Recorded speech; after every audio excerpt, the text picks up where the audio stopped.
गुरु प्यारी परम सत्कार योग साथ संगत जी, राधा स्वामी जी। प्यारी साथ संगत जी, आज का रूहानियत भरा सत्संग संत कबीर साहिब जी की वाणी में से होने जा रहा है। आप सभी ने कल यानी 1 जनवरी नए साल का सत्संग तो बड़े चाव से सुना होगा।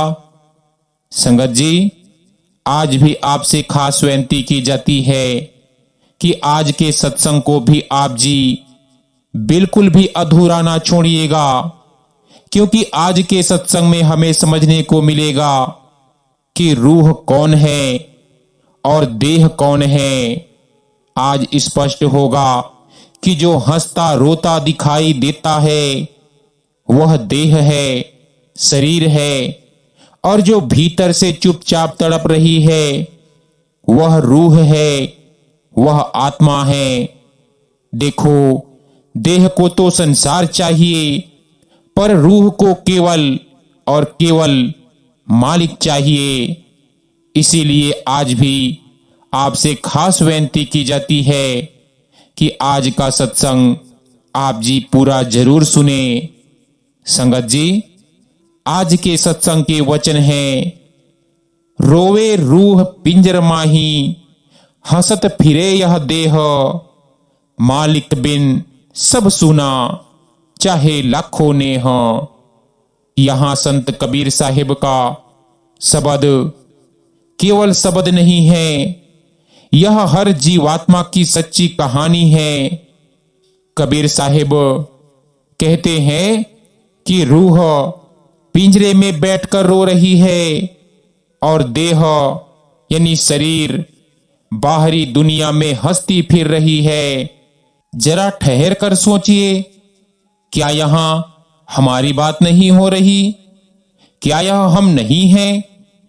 हम हंसते हैं, हम बोलते हैं, लोगों के सामने बड़ी खुश दिखाई देते हैं, लेकिन जब अकेले होते हैं तो भीतर कुछ खाली सा लगता है।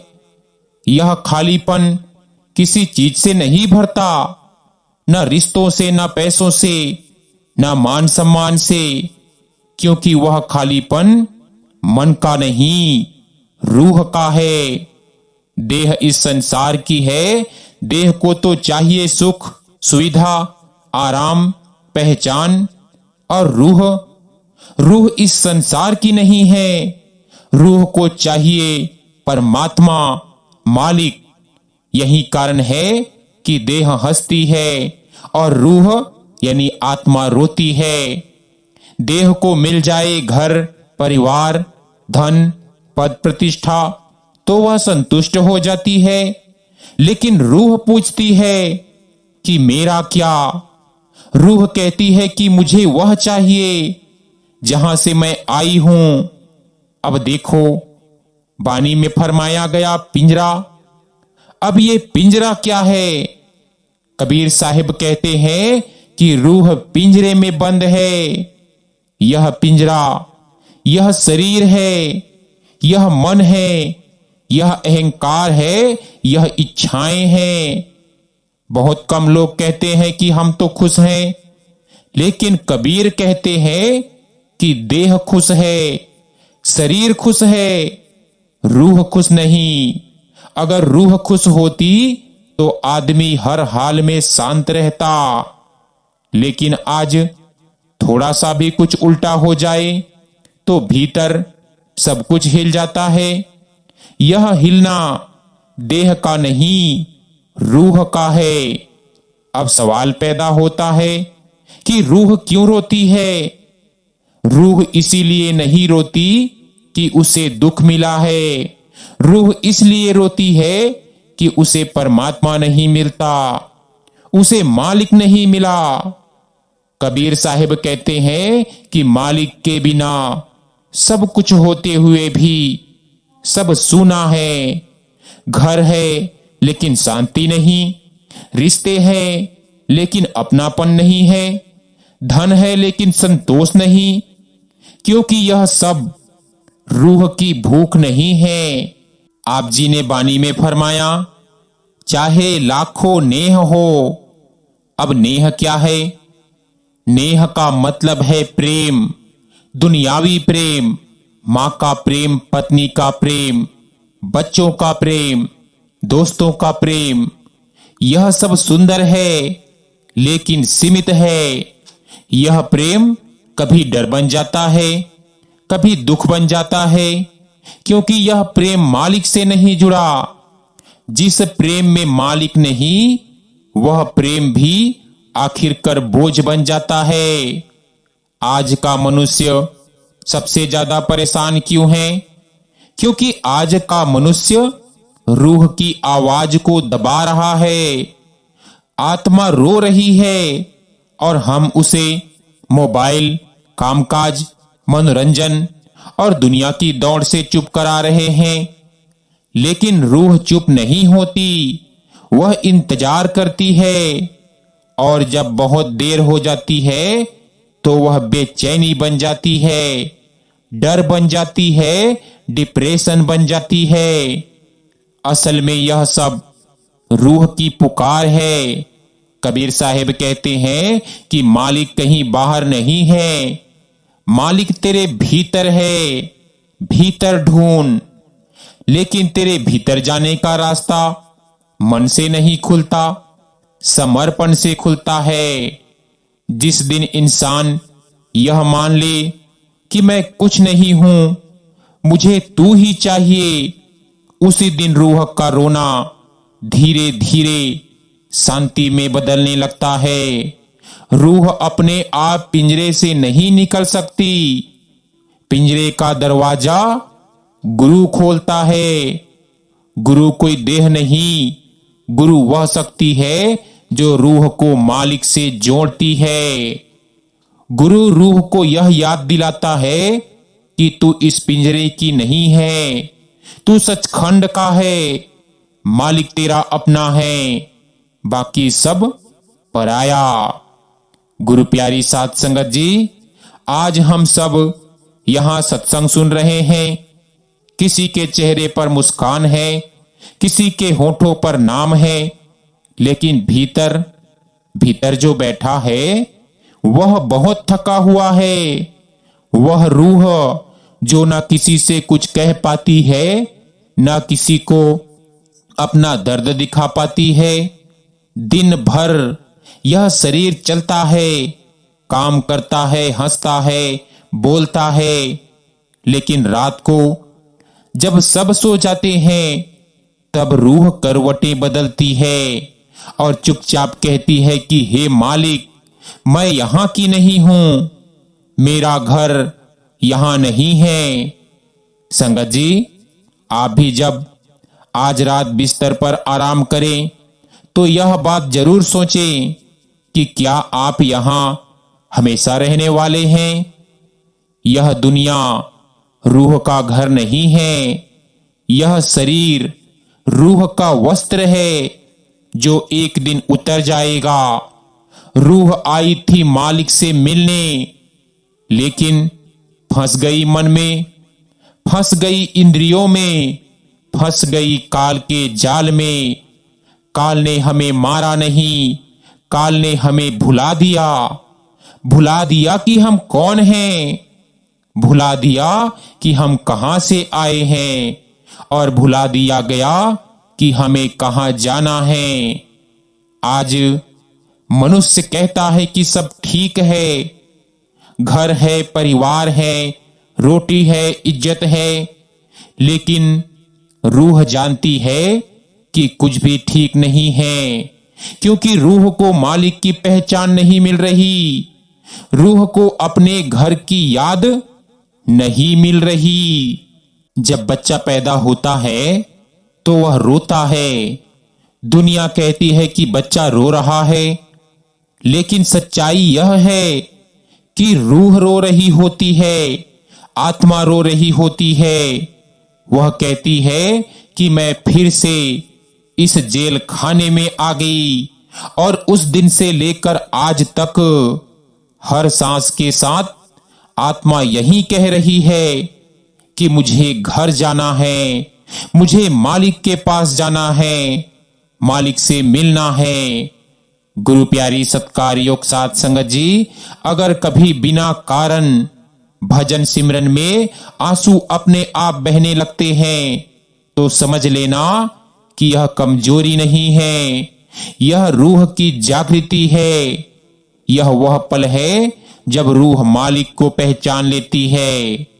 सच्चा सत्संग ज्ञान नहीं देता, सच्चा सत्संग याद दिलाता है कि तू यह शरीर नहीं है, तू यह मन नहीं है, तू यह नाम नहीं है, तू वह रूह है जो मालिक के नूर से निकली है और उसी नूर में वापस जाना चाहती है।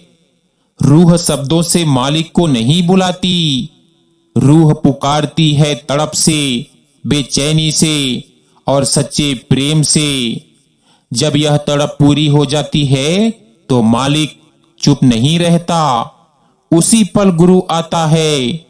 गुरु कोई देह नहीं, गुरु कोई नाम नहीं, गुरु वह शक्ति है जो रूह को काल के पंजे से खींच लेती है।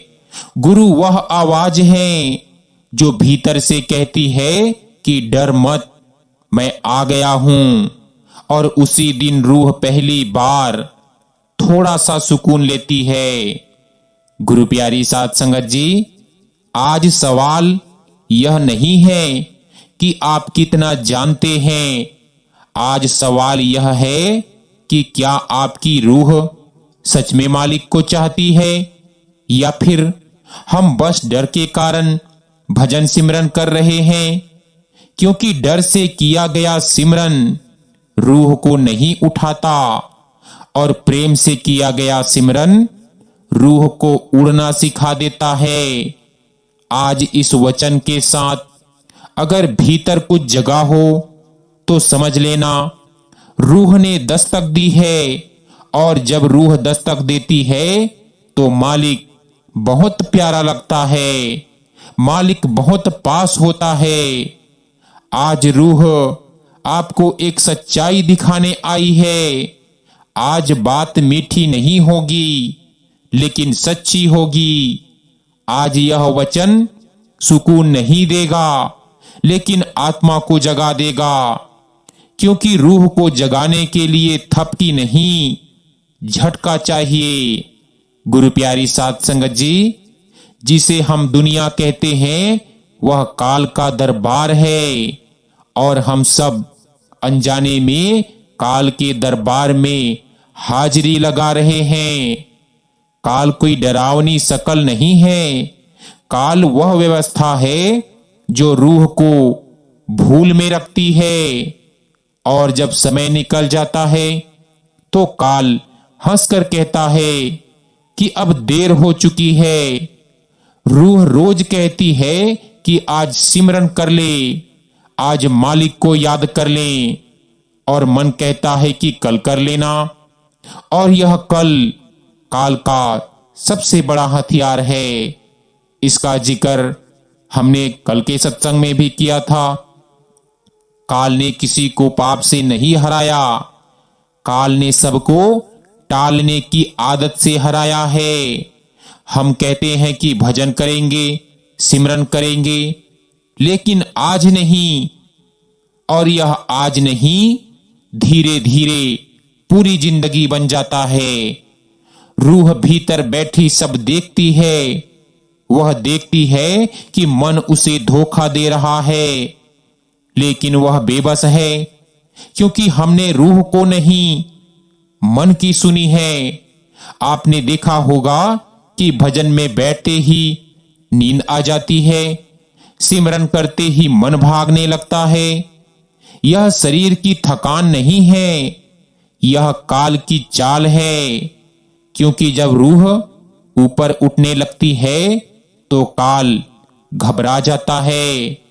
काल जानता है कि अगर यह रूह जाग गई तो खेल खत्म, इसीलिए काल रूह को नहीं रोकता, वह मन को भटका देता है, कभी विचारों से, कभी डर से, कभी आलस्य से, और कभी यह कहकर कि तुम इसके लायक नहीं हो। और यह सबसे बड़ा झूठ है। कोई भी रूह मालिक के लायक होने के लिए पैदा नहीं होती। हर रूह मालिक से ही निकली होती है। सिमरन करते हुए अगर आपको लगे कि कुछ नहीं हो रहा, तो समझ लेना कुछ बहुत गहरा हो रहा है। बीज जब मिट्टी में दबता है तो ऊपर से लगता है कि सब खत्म हो गया, लेकिन भीतर जिंदगी तैयार हो रही होती है। और सबसे खतरनाक स्थिति वह नहीं जब मन भटकता है। सबसे खतरनाक स्थिति वह है जब मन कहता है कि अब मुझे सब कुछ पता है। जिस दिन मन खुद को ज्ञानी मान लेता है, उस दिन रूह और भी गहरी नींद में चली जाती है। कभी सोचा है आपने, सच्चा साधक वह नहीं जो कहे कि मैं बहुत कुछ जानता हूं। सच्चा साधक वह है जो कहे कि मुझे कुछ नहीं पता, मुझे बस मालिक चाहिए। और जब यह हालत बनती है, तभी गुरु भीतर से काम करना शुरू करता है।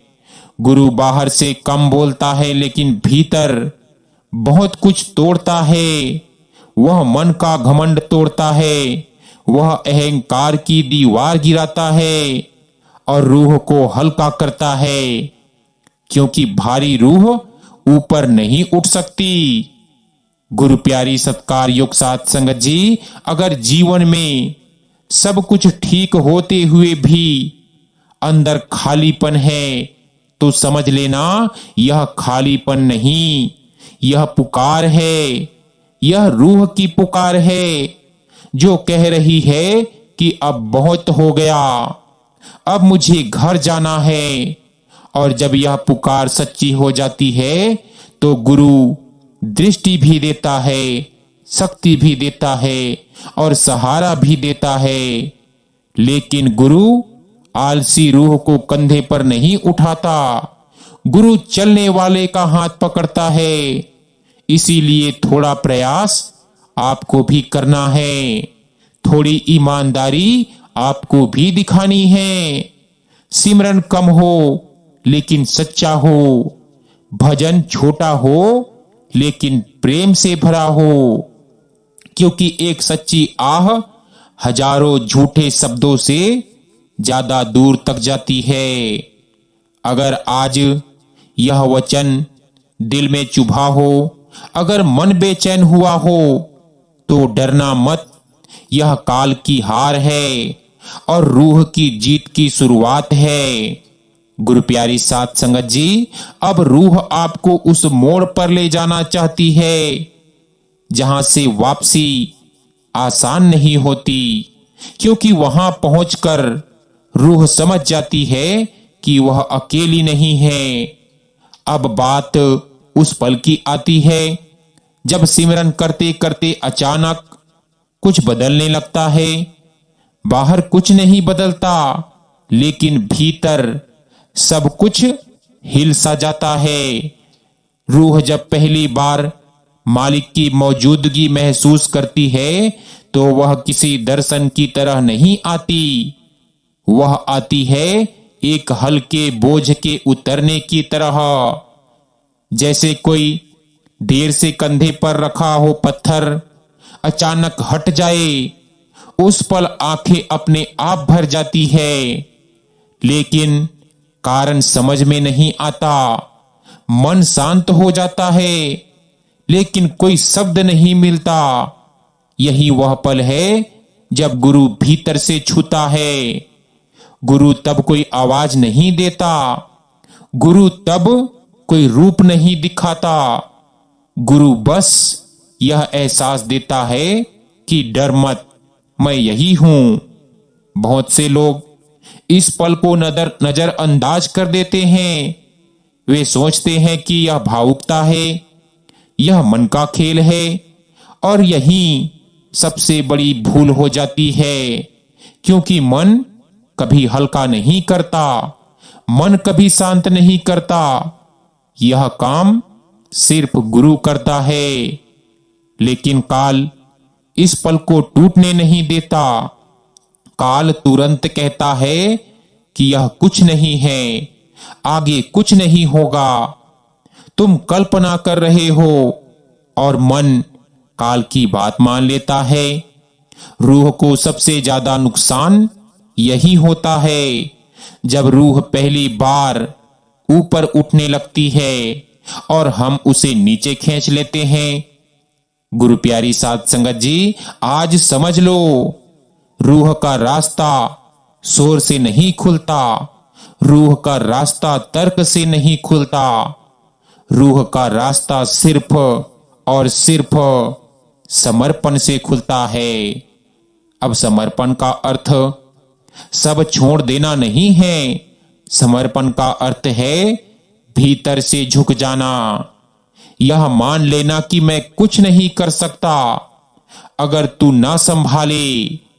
जिस दिन यह भाव सच्चा हो जाता है, उस दिन सिमरन बोझ नहीं रहता, उस दिन सिमरन सहारा बन जाता है। आपने देखा होगा कि कभी कभी सिमरन में नाम अपने आप चलने लगता है। आपको याद नहीं रहता कि आपने शुरू किया या नहीं। यह कोई आदत नहीं है, यह अभ्यास नहीं है। यह वह पल है जब गुरु रूह के साथ कदम मिला लेता है। लेकिन यह पल हमेशा नहीं रहता, क्योंकि हम उसकी कीमत नहीं समझते।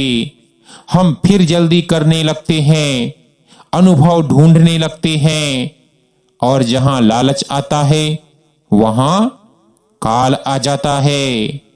गुरु प्यारी साध संगत जी, सबसे बड़ी रुकावट कोई पाप नहीं है, सबसे बड़ी रुकावट जल्दबाजी है। मालिक तक कोई दौड़कर नहीं पहुंचता, मालिक तक सिर्फ टिक कर पहुंचा जाता है।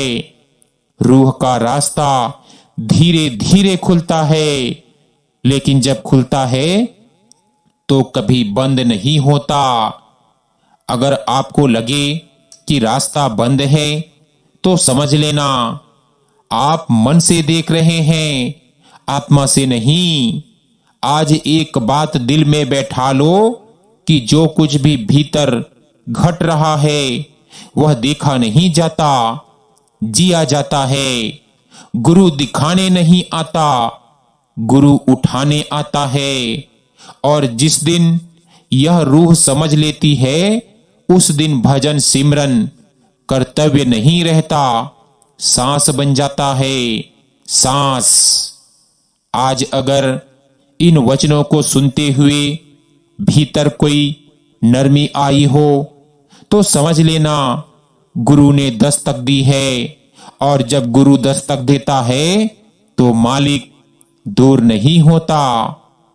कबीर साहिब कहते हैं कि जो दिखता है वह धोखा है, जो नहीं दिखता वही सच्चा है। और हम सारी उम्र दिखने वाले के पीछे भागते रहे। देह बोली कि मैं सच हूं, मन बोला मैं मालिक हूं, और रूह बीच में चुपचाप घुटती रही। कबीर की चोट सीधी होती है, वह घाव नहीं सहलाते, वह रूह की नींद को तोड़ते हैं। वह कहते हैं कि तू पूजा करता है पर मालिक को नहीं ढूंढता, तू सिमरन करता है पर अपने अहंकार को साथ बैठा लेता है। कबीर कहते हैं कि मन ही काल, मन ही जाल, मन ही ले डूबे भाई। जिस दिन यह मन साथ बैठा रहता है उस दिन रूह ऊपर नहीं जाती, नीचे गिरती है। रूह जब काल की पकड़ से छूटने लगती है तो कोई शोर नहीं होता, न ढोल बजते हैं न शंख बजते हैं। बस मन की आवाज धीमी पड़ने लगती है, और जहां मन चुप होता है वहीं मालिक बोलता है। कबीर कहते हैं बोलत बोलत बोलिए, बोल न बोलिया जाए। जिस दिन अंदर का बोल अपने आप चलने लगे तो समझ लेना काल पीछे छूट रहा है। पर सावधान, यही काल की आखिरी चाल चलती है। वह कहता है कि तू कुछ बन गया है, तू अलग है, तू पहुंचा हुआ है। और अगर तूने इस बात को मान लिया तो सब कुछ फिर नीचे गिर जाता है। कबीर साफ कहते हैं, जो कुछ देखा सो घटा, जो ना देखा सो सार। मालिक दिखाई नहीं देता, वह घटता है। गुरु प्यारी साध संगत जी, सबसे तेजी से भीतर का रास्ता जो खोलता है वह कोई क्रिया नहीं, वह कोई विधि नहीं, वह दीनता है। जिस दिन रूह कह दे कि मैं कुछ नहीं हूं, मैं कुछ नहीं जानती, मैं बस तेरी हूं, उसी दिन गुरु पूरा उत्तर आता है।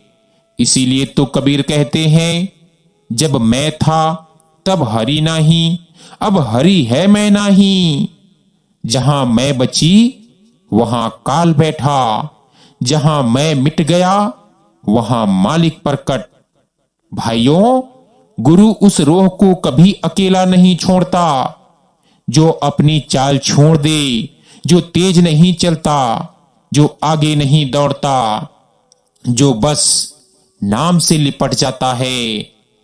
कबीर की बानी मीठी नहीं सच्ची है। वह कहती है कि राह में फूल नहीं कांटे होंगे, पर जो नंगे पांव चलेगा वही घर पहुंचेगा। अगर आज इन वचनों से मन चिढ़ा हो तो समझ लेना काल जल रहा है, और अगर रूह शांत हुई हो तो समझ लेना गुरु पास बैठा है। अब रूह उस जगह आ पहुंची है जहां डर भी लगता है और सुकून भी मिलता है, क्योंकि यहां मन कमजोर होने लगता है और रूह मजबूत होने लगती है। आज बात उस क्षण की है जब भीतर कुछ सुनाई देने लगता है। कोई शब्द नहीं, कोई भाषा नहीं, बस एक सूक्ष्म सी हलचल। बहुत से लोग इस हलचल को अनदेखा कर देते हैं और कुछ लोग इसे पकड़ने की कोशिश करने लगते हैं। दोनों ही गलती कर बैठते हैं, क्योंकि भीतर की धुन पकड़ी नहीं जाती, वह अपने आप मिलती है। जब रूह थोड़ी सी हल्की हो जाती है, जब मन थोड़ा शांत हो जाता है, तब कभी कभी कान नहीं दिल सुनने लगता है। यह कोई तेज आवाज नहीं होती, यह कोई संगीत नहीं होती, यह तो जैसे दूर कहीं कुछ बह रहा हो और उस बहाव में एक अजीब सी खिंचाव होता है। यह खिंचाव डराता नहीं, यह बुलाता है। लेकिन यही सबसे सूक्ष्म धोखा आता है। मन कहता है बस यही है, अब पकड़ लो, अब ध्यान जमा लो, और जैसे ही मन बीच में आता है, वह धुन जो मालिक के दरगाह से आ रही है धुंधली पड़ जाती है। याद रखना, जहां कोशिश है वहां मन है, और जहां मन है वहां रूह नहीं उड़ती। भीतर की धुन उसी को मिलती है जो कुछ भी पाने की जल्दी में नहीं होता, जो बस बैठ जाता है, जो नाम को सांसों के साथ चलने देता है, जो यह नहीं पूछता कि कब होगा, कैसे होगा, क्यों नहीं हो रहा। यह प्रश्न काल के होते हैं। रूह प्रश्न नहीं करती, रूह प्रतीक्षा करती है। बहुत से साधक यहीं रुक जाते हैं। वे थोड़ा सा भीतर महसूस करते हैं और उसे अपनी मंजिल मान बैठ लेते हैं, और काल चुपचाप मुस्कुरा देता है, क्योंकि मंजिल मान लेने से यात्रा रुक जाती है। गुरु यही चेतावनी देता है कि जो मिला है उसमें मत अटकना, जो सुना है उसका ढिंढोरा मत पीटना। जो महसूस हुआ है उसे अपने तक रखना, क्योंकि भीतर का रास्ता बहुत नाजुक होता है। थोड़ा सा अहम आया और सब ढक गया।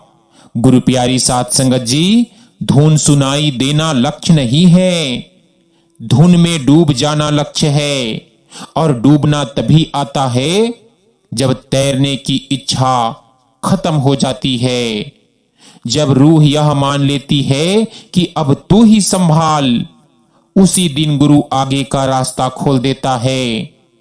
आज अगर सिमरन में अकेलापन कम लगने लगा हो, अगर भीतर डर थोड़ा पिघलने लगा हो, तो समझ लेना कि आत्मा ठीक दिशा में है। लेकिन रुकना मत, बताना मत, दिखाना मत, बस चलते रहना नाम के साथ, सहजता के साथ और पूरे भरोसे के साथ। क्योंकि जो भरोसा गुरु पर रख देता है उसकी जिम्मेवारी गुरु खुद उठा लेता है। गुरु प्यारी साध संगत जी, अब रूह उस जगह आखड़ी हुई है जहां अकेलापन डराता नहीं, सहज लगता है। जहां पहले अकेले होने से घबराहट होती थी, अब उसी एकांत में सहारा मिलने लगता है। यह संकेत है कि रूह अब बाहर नहीं, भीतर टिकने लगी है। आज समझ लो, जब गुरु भीतर से साथ होता है तो वह शोर नहीं करता, वह चुपचाप रक्षा करता है। आपको पता भी नहीं चलता और कई ऐसे रास्ते अपने आप टाल जाते हैं जहां गिरना तय था। कई ऐसे विचार जो पहले मन को बहा ले जाते थे अब अपने आप कमजोर पड़ने लगते हैं। यह कोई आपकी ताकत नहीं है, यह गुरु की निगरानी है। कबीर साहिब कहते हैं, चलती चाकी देख के दिया कबीरा रोए, दो पाटन के बीच में साबुत बचा न कोई। यह चाकी, यह संसार है, एक पाटन सुख का है और दूसरा दुख का, और बीच में जो पिसा जा रहा है वह अहंकार है, जो अपने आप को साबुत रखना चाहता है। वह यहीं टूटता है, लेकिन जो अपने आप को गुरु को सौंप देता है वह इस चाकी से बच जाता है। आज अगर आपको लगे कि जीवन में बहुत कुछ होते हुए भी अब पकड़ ढीली पड़ रही है, तो डरना मत। यह हार नहीं है, यह छूटने की शुरुआत है। गुरु उसी रोह को पूरी तरह संभालता है जो अपनी पकड़ छोड़ देती है। भीतर का रास्ता अब स्पष्ट नहीं होता, लेकिन भरोसेमंद हो जाता है।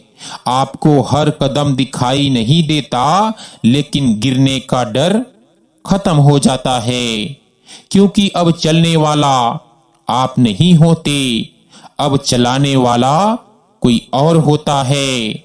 अब सिमरन में अब यह भाव आने लगा हो कि मैं कर नहीं रहा, बस हो रहा है, तो समझ लेना रूह गुरु की छत्र छाया में आ चुकी है। लेकिन यही सबसे बड़ी परीक्षा है। यह परीक्षा त्याग की नहीं, यह परीक्षा धैर्य की है। अब कुछ खास चाहने की जरूरत नहीं, अब कुछ साबित करने की जरूरत नहीं। बस जैसा चल रहा है चलने दो, नाम सांसों में घुलने दो, मन जहां जाए जाने दो, क्योंकि अब रूह अकेली नहीं है। और जिस दिन रूह यह समझ लेती है कि अब मेरी रक्षा मेरे हाथ में नहीं, उसी दिन वह पूरी तरह सुरक्षित हो जाती है। संगत जी, अब रूह उस मोड़ पर है जहां रास्ता कम और भरोसा ज्यादा चाहिए। यहां ना कोई चिन्ह मिलता है, ना कोई सहारा दिखाई देता है और ना ही कोई गारंटी, लेकिन यही सबसे सच्ची पकड़ छूटती है। आज बात उस आखिरी गांठ की है जो रूह को सबसे ज्यादा बांधे रहती है।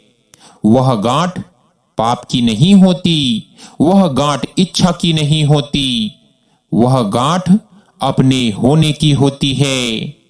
हम भीतर भीतर अब भी यह चाहते हैं कि मुझे पता रहे, मुझे अनुभव हो, मुझे विश्वास दिखे, और जहां मुझे बचा रहता है वहां रास्ता पूरा नहीं खुलता। संगत जी, रूह तब तक पूरी तरह हल्की नहीं होती जब तक वह यह ना मान ले कि अब मेरी कोई मंजिल नहीं सिवाय तेरे। यह मानना कठिन नहीं, यह डरावना है, क्योंकि इसके बाद कुछ पकड़ में नहीं रहता, ना अनुभव, ना दर्शन, ना आश्वासन, बस एक अनजाना सा खालीपन। और यही वह खालीपन है जहां मालिक उतरता है। बहुत लोग इस खालीपन से भाग जाते हैं। वे कहते हैं कि अब कुछ नहीं हो रहा, अब भीतर रस नहीं रहा, और वापस मन की दुनिया में लौट आते हैं। संगत जी, यह खालीपन रुकावट नहीं है, यह द्वार है। यह वही क्षण है जब रूह घर की दिशा में मुड़ती है। लेकिन यहां कोई ढोल नहीं बजता, कोई घोषणा नहीं होती, बस नाम और निशब्दता एक हो जाते हैं। अगर अब सिमरन करते हुए कभी कभी कुछ भी महसूस ना हो तो घबराना मत। यह गिरना नहीं है, यह ऊपर की उड़ान के लिए जमीन छोड़ना है। अब गुरु भी आपको खींचता नहीं, वह देखता है कि क्या तुम चल सकते हो बिना सहारे के। क्योंकि जो रूह यहां टिक जाती है वह कभी वापस नीचे नहीं गिरती। यहां भक्ति नहीं रहती, यहां सौदा नहीं रहता, यहां सिर्फ स्वीकृति रहती है। जैसा तू रखे वैसा ठीक, जैसा तू दे वही बहुत। यह भाव सच में उतर आता है तो जीवन में घटनाएं कम हो जाती है, लेकिन शांति गहरी हो जाती है। अब दुख भी आता है तो छू कर चला जाता है, सुख भी आता है तो बांध कर नहीं रखता। क्योंकि रूह अब यह जान चुकी होती है कि मैं रास्ते पर नहीं हूं, मैं रास्ता बन चुकी हूं।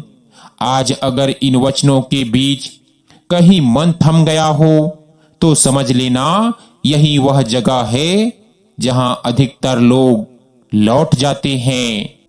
और अगर आप थामे रहे तो यहीं से घर की सुगंध आने लगती है।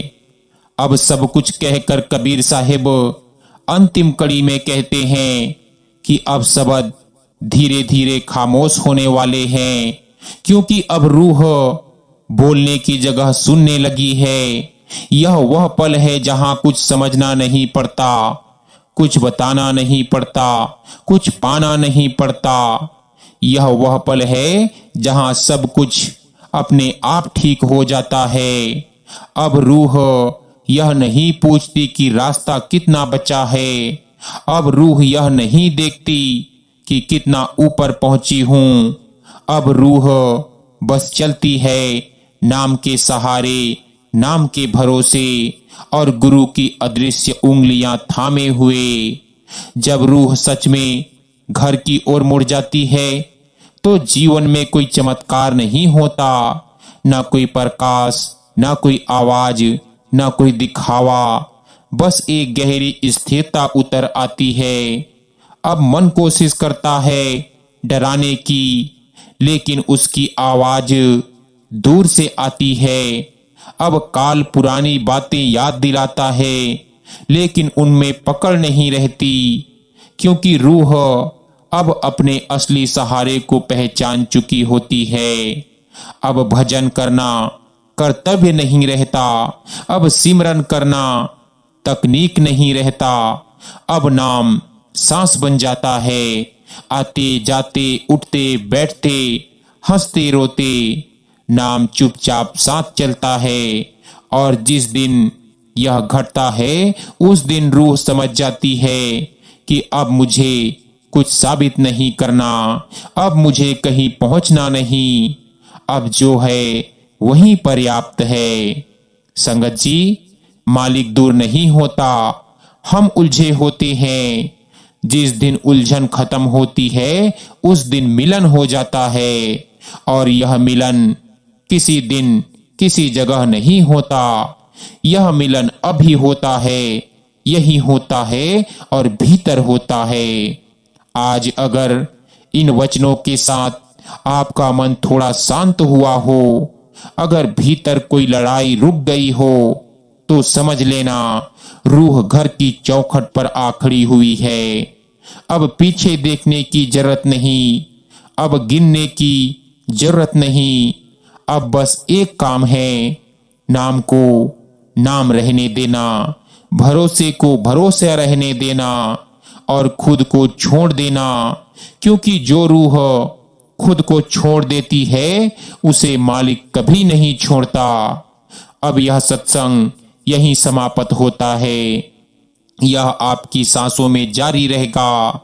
जहां भी आप हो, जैसे भी हो, नाम वही है, गुरु वही है, मालिक वही है। हाँ जी।